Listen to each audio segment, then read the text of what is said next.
Hello students, welcome to SP Smart Comparative by Espalan. Myself Abhishek, and today is your day 2 and this is your second mega revision question paper. So चलिए start करते हैं. हमारा first question है बेटा, differentiate this function y x raise to power sine of x and sine x raise to power cos of x. ये आपके पास एक logarithmic function है क्योंकि हमारे पास ये जो कंडीशन है यहाँ फंक्शन की पावर एक वेरिएबल है. ठीक, तो हम लोग इसको डिफरेंशिएट कैसे करेंगे कि हम लोग फर्स्ट कंडीशन को u कंसीडर कर लेते हैं, सेकंड कंडीशन को हम लोग v कंसीडर कर लेते हैं, तो y किसके इक्वल आ जाएगा u प्लस v. ठीक, डिफरेंशिएट करते हैं both side with respect to x, तो dy अपॉन dx किसके इक्वल आ जाएगा du upon dx plus dv upon dx के इक्वल. चलिए तो स्टार्ट करते हैं u से. यार u किसके इक्वल है बेटा, x raise to power sine x. ये लॉगरिथमिक कंडीशन है क्योंकि वेरिएबल की पावर एक फंक्शन है, तो हमारे पास apply log on both side, तो लॉग यू किसके इक्वल आ जाएगा बेटा, log of X sine of x. अब ये log M raise to power N है तो हम इसको एन लॉग ऑफ एम की फॉर्म में नोट डाउन कर सकते हैं. तो अब यहाँ पे अगर हम इसको डिफरेंशिएट करते हैं both side with respect to x, तो D upon D X this. अब यहाँ पे दो फंक्शन हैं जिनका आपस में प्रोडक्ट हो रहा है, तो आप लोग यहाँ पे प्रोडक्ट रूल अप्लाई कर सकते हैं. First dot differentiation of second plus second dot differentiation of first. तो साइन एक्स लॉग एक्स का डेरिवेटिव कितना आ जाएगा, one upon x log x, और साइन एक्स का डेरिवेटिव आ जाएगा cause of x. This is sine x upon x log x और cause of x आ गया. अब ये लॉग यू का डेरिवेट करेंगे, this is one upon you, फिर you derivative with respect to x, तो D you upon D x आ जाएगा. यू को क्रॉस मल्टीप्लाई कर लें तो X sine of x is this. V किसके इक्वल है बेटा, sine of X raise to power cos of x. ये भी लॉगरिथमिक कंडीशन है, तो लॉग वी किसके इक्वल आ गया, log of sine raise to power cos of x, तो कॉज ऑफ एक्स किसके इक्वल आ गया, ये किसके इक्वल आ गया, log M raise to power N है तो एन लॉग ऑफ एम आ गया. अब differentiate both side with respect to X करेंगे, that is one upon V D we upon D x. अब ये फर्स्ट और सेकंड कंडीशन है. ठीक है, तो first dot differentiation of second plus second dot differentiation of first, तो log x, इसको आप एक्स कंसीडर करें तो लॉग एक्स कितने आएगा, one upon X sine x का derivative cos of X. Cos X किसके इक्वल आ जाएगा, अब यहाँ log sine of X as it is रहेगा, कॉज एक्स का डेरिवेटिव क्या आ जाएगा, माइनस साइन ऑफ एक्स. ठीक है, तो कॉज अपॉन साइन कॉट आ जाएगा, साइन एक्स का डेरिवेटिव कॉज एक्स आ जाएगा, log of sign of x. अब माइनस प्लस माइनस. ठीक है, ये कंडीशन बन गई हमारे पास. अब u जो है, u को क्रॉस मल्टीप्लाई कर ले तो u किसके इक्वल आएगा, sine x raise to power cos of x के इक्वल. तो अब हमारे पास d you upon D x भी आ गया and d we upon D x भी आ गया.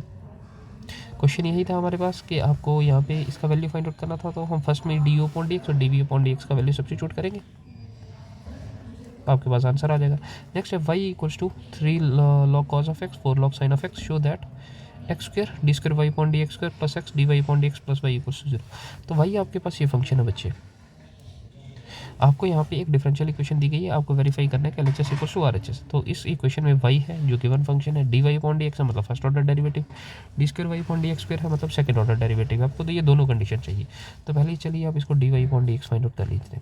3 is constant cos log of x, 4 is constant derivative of sine log of x. तो कॉज एक्स का डेरिवेटिव कितना हो जाएगा, माइनस साइन, फिर चेन रूल है तो लॉग एक्स का डेरिवेटिव किया जाएगा, फिर 4 साइन एक्स का डेरिवेटिव क्या आ जाएगा, कॉज एक्स, फिर लॉग एक्स का डेरिवेटिव किया जाएगा, तो minus 3 sine log of x, log x का derivative 1 upon x, 4 cos log of x, log x का derivative 1 upon x.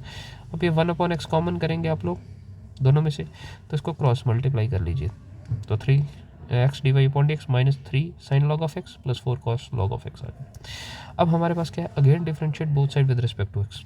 With respect to x differentiate करेंगे तो ये कितना आएगा, यहाँ पे भी दो फंक्शन है तो उसको फर्स्ट कंसीडर करिए, इसको सेकंड, फिर इन दोनों को अंदर, तो ये कितना आएगा, first dot derivative of second, तो एक्स कांस्टेंट रहेगा, d y upon D x का फिर से डेरिवेट किया जाएगा, d upon D x of d y upon D x, फिर सेकंड को एज इट इज रखेंगे, फिर एक्स का डेरिवेट किया जाएगा, minus 3 as it is sine x का डेरिवेटिव कॉज एक्स, फिर लॉग एक्स का डेरिवेटिव किया जाएगा, फिर 4 एज इट इज रहेगा, कॉज एक्स का डेरिवेटिव माइनस साइन एक्स, फिर लॉग एक्स का डेरिवेट किया जाएगा.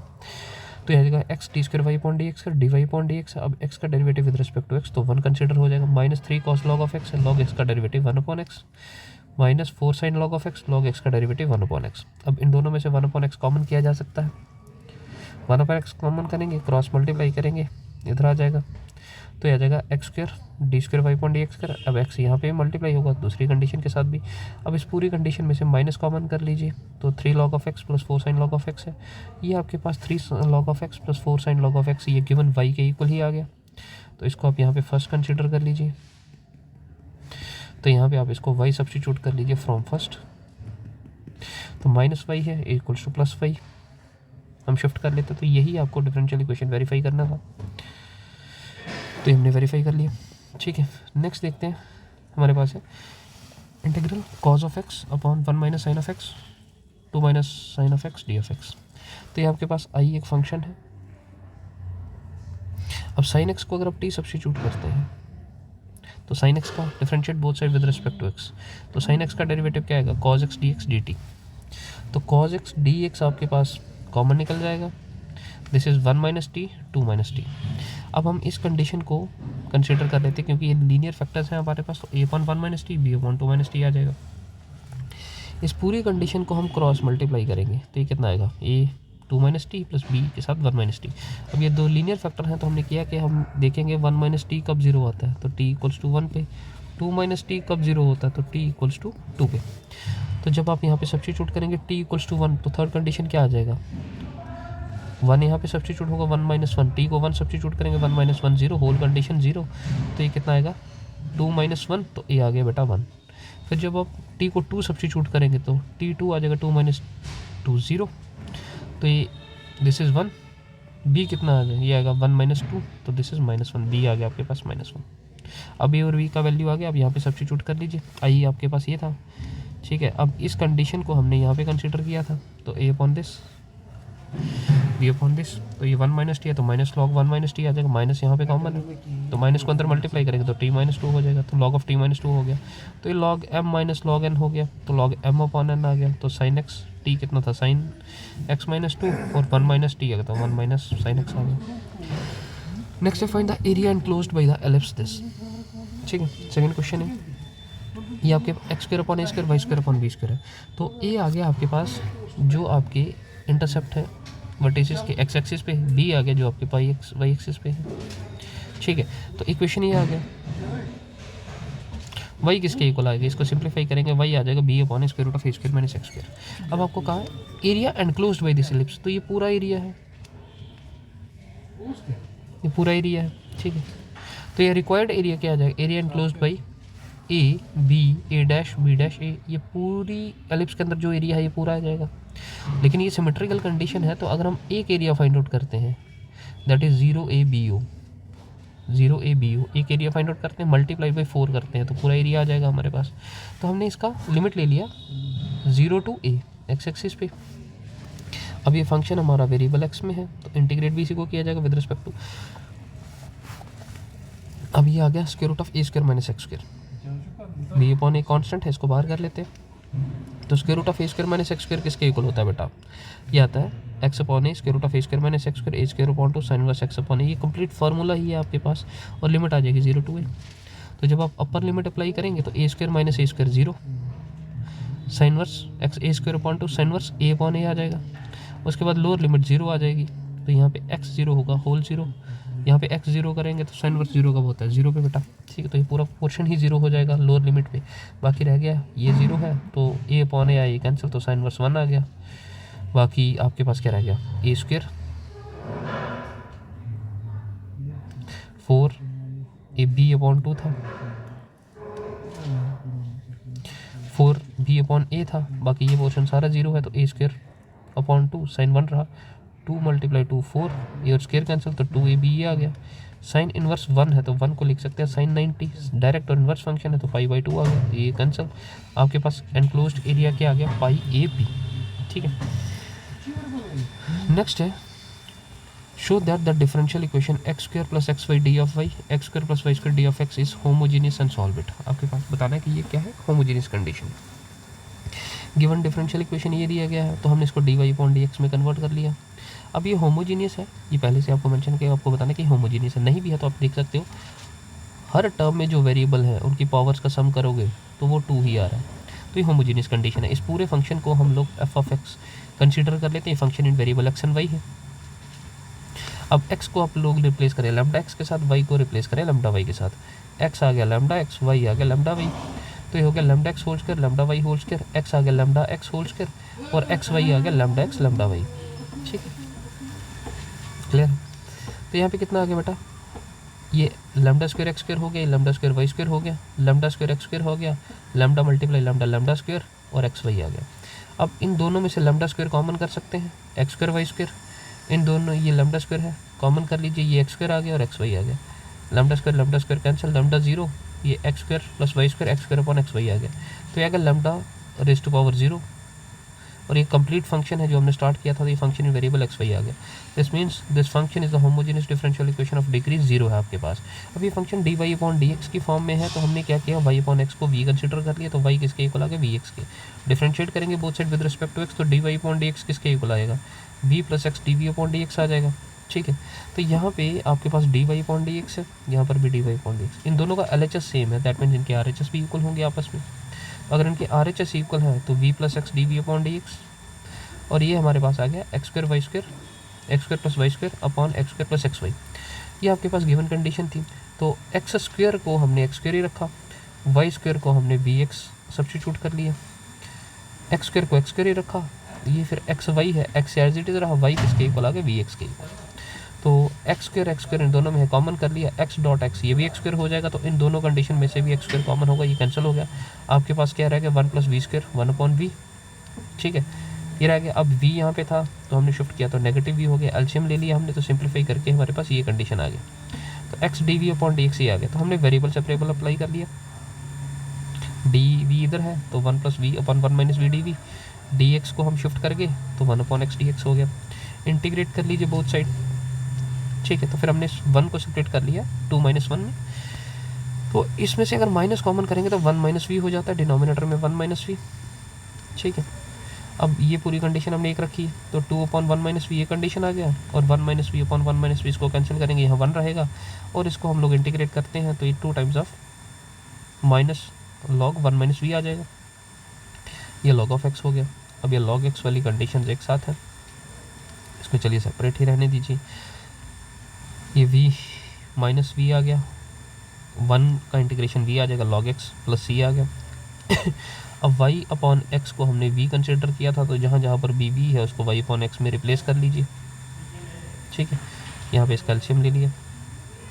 ठीक है, यहाँ पे पॉजिटिव रखा है, इनको हमने इस तरफ नेगेटिव है तो पॉजिटिव में शिफ्ट कर लिया हमने इसको, log x n log m है तो ये स्क्वायर में चला गया, फिर log m plus log n हो गया तो log m इंटू n हो गया, ये होल स्क्वायर था, इसका डिनोमिनेटर का स्क्वायर अलग कर लिया,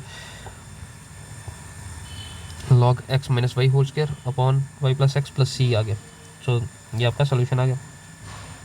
नेक्स्ट है find the general solution for this differential equation. General solution क्या आ जाएगा, ये आपके पास एक डिफरेंशियल इक्वेशन है,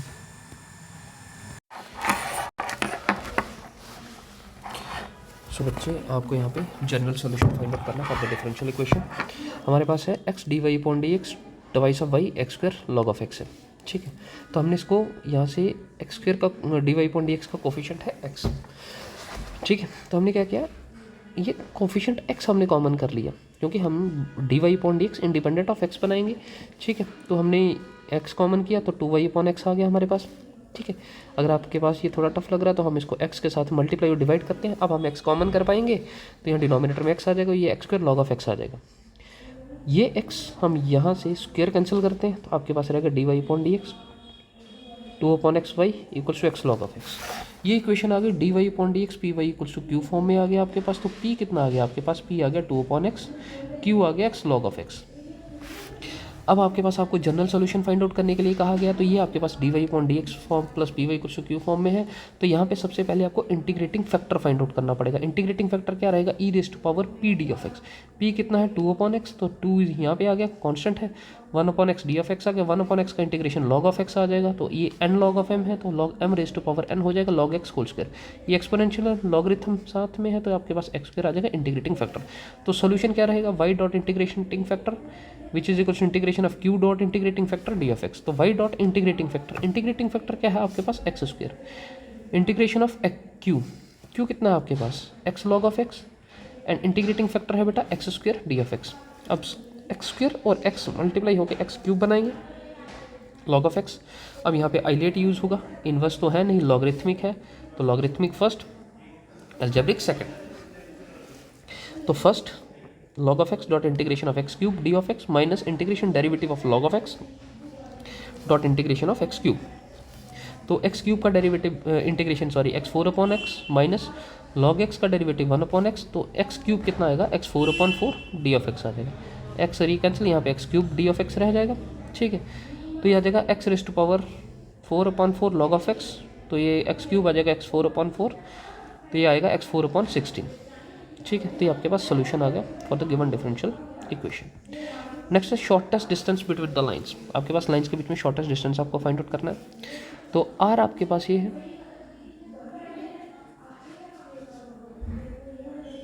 ठीक है। ये आपके पास दो इक्वेशंस हैं, r vector a vector plus lambda b vector आपको फाइंड आउट करना है। तो पहले फार्मूला आपके पास क्लियर होना चाहिए, डिस्टेंस किसके इक्वल है, b2 cross b1 minus a1 a2 upon b1 cross b2। तो जनरल इक्वेशन ऑफ लाइन होती है आपके पास r vector equals to a vector plus lambda b vector की फॉर्म में।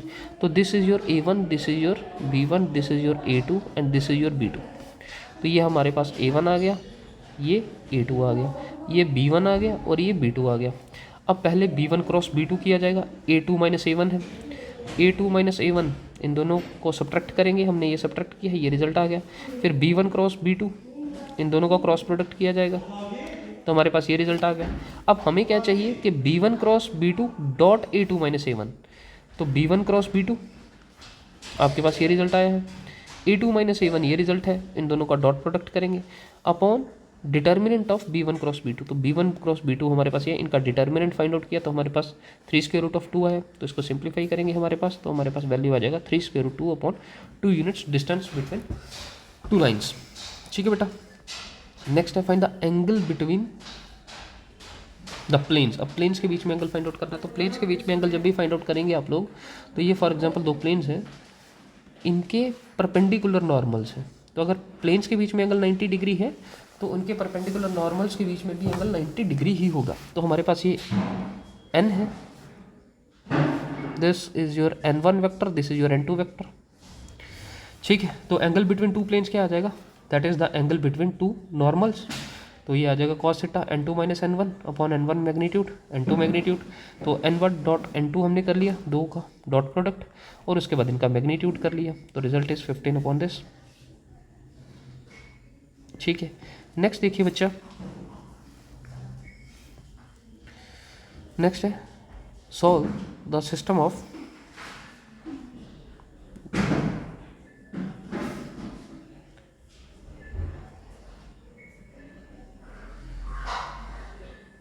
नेक्स्ट है solve the system of equations by matrix method. ये आपके पास ये क्वेश्चन है, 5th क्वेश्चन है, 4th इसके बाद आएगा शायद, ठीक है। तो ये इक्वेशंस है, आपको सिस्टम ऑफ इक्वेशन का सिंप्लीफाई करना है मैट्रिक्स मेथड से। तो हमने क्या किया, ये 3 इक्वेशंस हैं हमारे पास, तो हमने इसको सिंप्लीफाई कर लिया इस फॉर्म में, 3 minus 2 3 x y z equals to 8, 2 1 minus 1 ये आ गया multiplied by x y z equals to 1, तो इस तरह से है।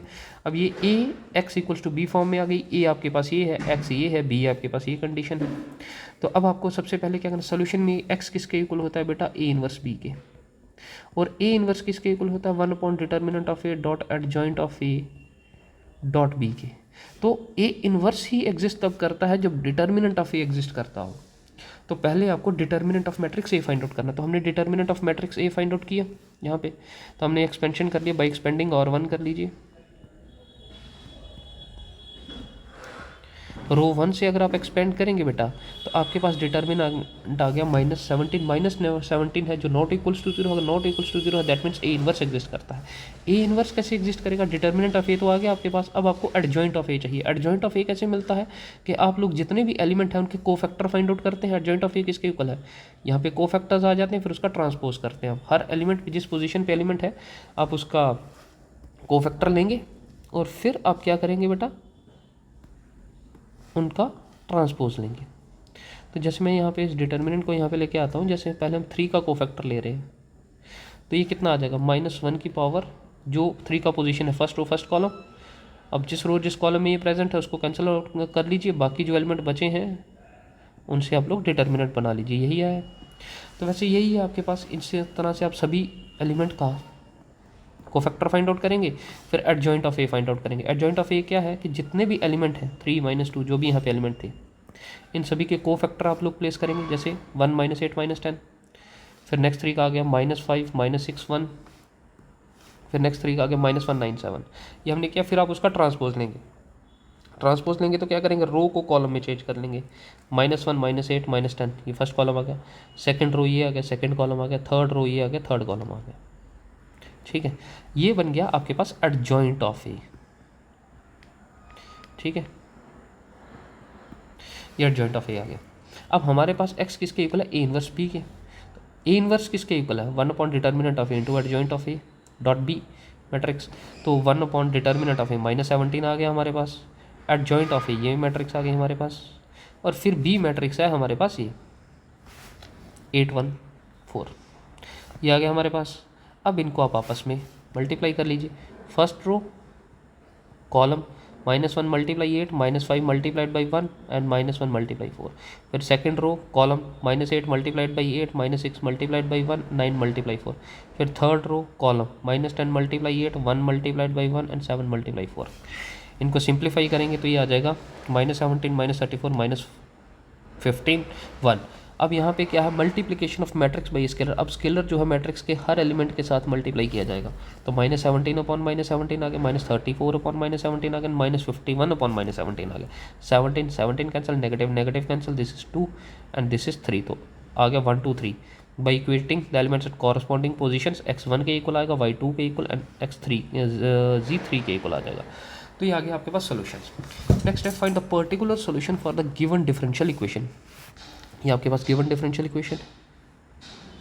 तो ये हमने इस फॉर्म में dy upon dx 2x 2 tan of x plus y equals to sine of x कर दिया। तो हमें ये आइडेंटिफाई हुआ, ये इक्वेशन है dy upon dx plus py equals to q की फॉर्म में, where p and q are the functions in variable x और कांस्टेंट। तो p आ गया हमारे पास 2 tan of x, q आ गया sin x।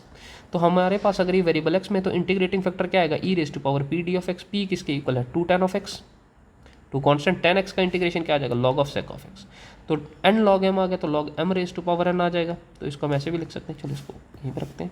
ये कितना आएगा, e log of sec square x। तो एक्सपोनेंशियल लॉगरिथम है तो आपके पास and product sec square x आ जाएगा। तो अगर ये dy अपॉन dx फॉर्म में है तो सोल्यूशन क्या आ जाएगा बेटा, y dot integrating factor q dot integration of q dot integrating factor d of x। y dot integrating factor क्या है, sec square x, q कितना है आपके पास, sin ऑफ x, q यही था, और इंटीग्रेटिंग फैक्टर आ गया sec square x। sec square x किसके इक्वल आएगा, 1 upon cos square x। cos square x है तो cos और cos सेपरेट कर लीजिए, ये बन जाएगा sec x tan x। तो sec x tan x का इंटीग्रेशन आ जाता है sec x। अब ये sec square x यहाँ पे है तो इसको रेसिप्रोकल में ले जाएंगे तो दोनों के साथ सेपरेटली मल्टीप्लाई होगा, ये sec और स्क्वायर कैंसिल, 1 अपॉन sec रह जाएगा, ये sec square x है। तो वही किसके इक्वल आ जाएगा, 1 अपॉन sec आ जाएगा cos, और 1 अपॉन sec square x हो जाएगा cos square x के इक्वल। ये y का वैल्यू आ गया। अब आपके लिए यहाँ पे कहा गया find the particular solution y equals to 0 and x equals to π/3। y equals to 0 and x equals to π/3, when y equals to 0, this whole condition equals to 0, y equals to 0, x equals to π/3, π/3 means 60। cos 60 कितना आ जाता है बेटा, 1/2। ये कितना आ जाएगा, cos 60 1/2 whole square, this is 1/4c। 1/2 इधर है, separate कर लीजिए, -1/2 आ गया, दिस इज 2। चलो इनको क्रॉस मल्टीप्लाई कर लिया है यहाँ पे, ठीक है। तो 4 इधर आएगा, -4/2, दिस इज 2 2 4, तो c आ गया -2। तो आपको पर्टिकुलर सोल्यूशन चाहिए था, तो आपको c का वैल्यू चाहिए था, वो हमें मिल चुका है, तो हम यहाँ सब्स्टिट्यूट कर लेंगे, y equals to cos of x -2 cos square x, ठीक है। नेक्स्ट आ जाएंगे आपके पास, for the value of k so that the function f is defined by, function of आपको ये दिया गया इस continuous at x equals to 5। आपको value of k find out करना है, जिसके लिए ये फंक्शन जो है इस कॉन्टिन्यूस है एट x इक्वल्स टू 5 पर। तो ये गिवन फंक्शन हमारे पास, कॉन्टिन्यूस का मतलब क्या होता है कि लेफ्ट लिमिट राइट लिमिट के इक्वल होगी और this condition equals to f of 5 के इक्वल, ठीक है। तो हमारे पास इक्वल्स टू 5 और लेस देन 5 पे सेम फंक्शन है, तो हम इक्वल्स टू 5 करें या ना करें, या हम इक्वल्स टू 5 करें तो लेस देन 5 करने की ज़रूरत है नहीं। तो हमने लेफ्ट लिमिट 5 नेगेटिव ले लिया, तो उसने कहा कि ये कॉन्टिन्यूस है। कॉन्टिन्यूस का मतलब ये तीनों कंडीशन आपस में इक्वल है। अब इन दोनों का रिजल्ट तो सेम ही रहेगा, क्यों, क्योंकि हमारे पास यहाँ पे लेफ्ट लिमिट और इक्वल्स टू 5 पे, लेस देन 5 और इक्वल्स टू 5 पे सेम फंक्शन है, तो ये रिजल्ट सेम ही रहेंगे। हम इनमें से एक ही फाइंड आउट करेंगे, 5 नेगेटिव, तो 5 नेगेटिव मीन्स 5 - h, तो limit h approaches to 0, 5 minus h, h approaches to 0 आएगा तो कितना आएगा 5 minus h, this is 5 minus h. अब यहाँ पे इसको अंदर मल्टीप्लाई कर लीजिए, k 5 minus 5h plus 1 equals 0, h approaches to 0 करेंगे ये पूरा पोर्शन 0 हो जाएगा, तो 5k प्लस 1 आ जाएगा बेटा, ठीक है। अब ग्रेटर देन 5 के लिए क्या फंक्शन है आपके पास 3x माइनस 5, तो 5 पॉजिटिव के लिए फंक्शन आ जाएगा 5 plus H, 5 plus H means greater than 5, greater than 5 के लिए फंक्शन है 3x minus 5, 3x, x is replaced by 5 plus H minus 5, तो ये आएगा 5 मल्टीप्लाई 3 15, 15 प्लस 3h माइनस 5। अब h अप्रोचेस टू 0 हो तो ये पोर्शन 0 हो जाएगा, तो 15 माइनस 5 आ जाएगा 10। अब आपके पास since the given function is continuous है, तो ये फर्स्ट कंडीशन है पूरा, इसमें लेफ्ट लिमिट राइट लिमिट आपस में इक्वल है, तो लेफ्ट लिमिट किसके इक्वल है 5k प्लस 1 और राइट लिमिट 10 के इक्वल है, तो 10 माइनस 1 कितना आ जाएगा 9, तो k आ जाएगा 9/5। This is the required value of k for which the given function is continuous at k equals to 5। आप यहाँ पे मेंशन भी कर सकते हो, is the required value for which the function is continuous at x equals to 5, ठीक है बेटा। नेक्स्ट देखते हैं, a bag contains 4 red and 4 black balls and another bag contain 2 red and 6 black ball. तो बैग 1 है 4 red and 4 black balls and bag 2 contains 2 red and 6 black balls, ये इस तरह की कंडीशन है। One of the bag is selected at random, एक bag हमें select करना है, and the ball is drawn from the bag and is found to be red. तो आपके पास इवेंट क्या उसने कहा one of the bag to be chosen at random, तो प्राइमरी कंडीशन ये है कि आपको बैग चूज करना है। तो आपके पास दो इवेंट है E1 एंड E2। E1 क्या है फर्स्ट बैग इज चूजन जिसमें 4 रेड एंड 4 ब्लैक बॉल्स है। E2 क्या second bag is chosen with 2 red and 6 black balls, एक कंडीशन ही होगी। अब उसने कहा one of the 2 bags is selected at random and bag and a ball is drawn from the bag which is found to be red. तो आपका जो additional event है जो लिंक्ड है दोनों कंडीशंस के साथ वो है ड्रॉन बॉल इज रेड, तो red ball is drawn event A. तो सबसे पहले आपको क्या करना है बेटा कि आपको बैग सेलेक्ट करना है, that is E1 and E2 event है। तो अगर कोई भी बैग आप सेलेक्ट करेंगे तो उसका प्रोबेबिलिटी क्या रहेगा, नंबर ऑफ बैग्स हमारे पास 2 हैं, तो ये इक्वली लाइकली इवेंट है, तो E1 का प्रोबेबिलिटी और E2 का प्रोबेबिलिटी सेम रहेगा, दैट इज 1/2। अब नेक्स्ट प्रोसेस ये है कि E1 event is happened, E1 event हो चुका है, आपने बैग सेलेक्ट कर लिया, अब आप उसमें से बॉल ड्रा करोगे और उसमें से जो बॉल ड्रा होगा उसका प्रोबेबिलिटी क्या होना चाहिए कि वो रेड बॉल है। तो रेड बॉल का प्रोबेबिलिटी बैग 1 से क्या होगा, टोटल बॉल्स 8 है, 4 रेड 4 ब्लैक है, जिसमें से 4 रेड है आपके पास, तो 4/8 रेड बॉल का प्रोबेबिलिटी हो जाएगा, दैट इज 1/2। अब नेक्स्ट है कि E2 बैग सेलेक्ट किया जा चुका है, उसके बाद आपका रेड बॉल का प्रोबेबिलिटी क्या होगा, तो रेड बॉल का प्रोबेबिलिटी क्या है, नंबर ऑफ बॉल्स कितने हैं 2 + 6 इज 8, जिसमें से रेड 2 है तो 2/8 हो जाएगा, दैट इज 1/4। ठीक है बच्चे। तो नेक्स्ट है find the probability that the ball drawn from the that the ball is drawn from the first bag. अब आपको क्या प्रोबेबिलिटी फाइंड आउट करना है कि बॉल आपने विड्रॉ कर लिया है, find the probability that it is from the first bag. तो इवेंट A1 हैपन हो चुका है, बॉल 1 ड्रॉ किया जा चुका है, आपको फाइंड आउट करना है कि वो बैग 1 से सिलेक्ट किया हुआ है, तो आप लोग यहाँ पे अप्लाई कर लेंगे, टोटल प्रोबेबिलिटी भी आ जाएगा और बायस थ्योरम भी आ जाएगा। ये टोटल प्रोबेबिलिटी आ जाएगा डिनोमिनेटर में, यहाँ बायस थ्योरम आ जाएगा, ये आगे आपके पास प्रोबेबिलिटी। आप रिवर्स इवेंट ले लेंगे, तो इवेंट E1 हैपन हो चुका है व्हेन ए इज, आप conditional probability of A find out कर रहे हैं, डॉट प्रोबेबिलिटी ऑफ E1, ये सारा आ जाएगा। आप यहाँ पे वैल्यू सब्स्टिट्यूट करिए, आपके पास रिजल्ट आ जाएगा 2। अब एक बात आपको ध्यान देना कि कोई भी प्रोबेबिलिटी, आप प्रोबेबिलिटी जब भी फाइंड आउट करोगे रिजल्ट 0 रहेगा, 1 रहेगा, या बिटवीन 0 और 1 रहेगा, जिस मर्जी वे में आप लोग फाइंड आउट करिए। तो अगर आपके पास यहाँ सिंप्लीफाई करने के बाद रिजल्ट कभी इम्प्रॉपर फ्रैक्शन में आता है, मतलब numerator is greater than denominator, तो आपका जो है वो रिजल्ट गलत है, आपको उसको वेरीफाई करना पड़ेगा दोबारा, ठीक, कहीं ना कहीं मिस्टेक करा होगा आप लोगों ने। नेक्स्ट है A and B are 2 independent events, then show that the occurrence of at least one of A and B be 1 minus probability of A complement dot probability of B complement। तो condition क्या है, A and B are mutually exclusive नहीं, independent events है।